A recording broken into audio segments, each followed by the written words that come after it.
Hello, all my artists. Let's draw a cake together today. All right, let's get started making our cake. So we're going to start with a special kind of circle called a foreshortened circle, which is kind of a circle that looks like it got squashed, kind of like an oval. All right, and the reason that we're using this kind of a circle, and look, I'm going over it a few times to get it to be the shape I want, and then I'll erase the ones I don't like, the lines I don't like.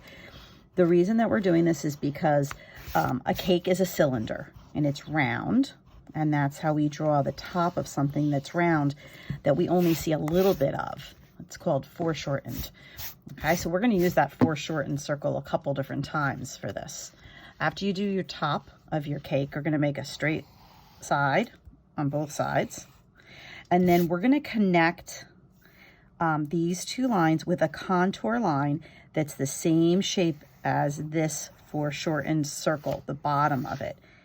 You want to match those curves up. So if it curves this way, it curves this way. It's like how you would draw a can, because it's the same kind of shape, a cylinder, but we're making a cake. So now we're going to take our cake and we're going to put it on a plate, and it's going to be a really similar shape, because you would also want the curve to kind of look similar. Oh, I'm going off my paper a little. It's okay.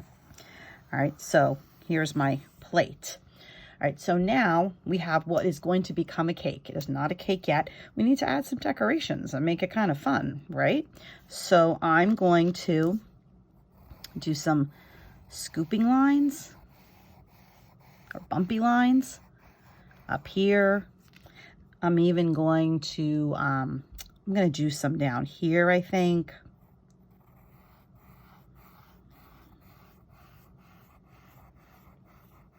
I'm going to add another line that curves in the middle. I mean, it's the same contour, the same curve. That's going to be like a layer. Make it a different flavor or something really fun. And I'm going to make it a birthday cake. So here's how you do make it a birthday cake. You add candles, right? I'm going to add one candle to show you, but you can add as many as you want. So remember that foreshortened circle? I'm going to make one, but a really little one. A little foreshortened circle, okay?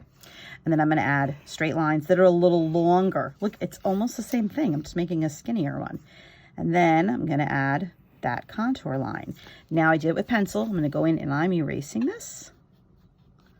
Looks like my candle's here. I want to make sure I leave enough on the top to make a flame, a curve up and a curve up to be a point. And I'm going to erase just a tiny little bit in there. Okay, now I could add some more candles to here.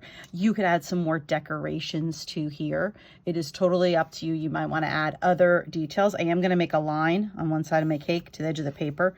So it looks like my cake is on a table. You can add any other details you want. My next step is going to be tracing it all out. I am going to use a black marker, but you can use whatever you have at home to trace. It could be pen, it could be a different color marker, or you don't have to trace it. And then I'm going to color it in. You can color your cake however you want.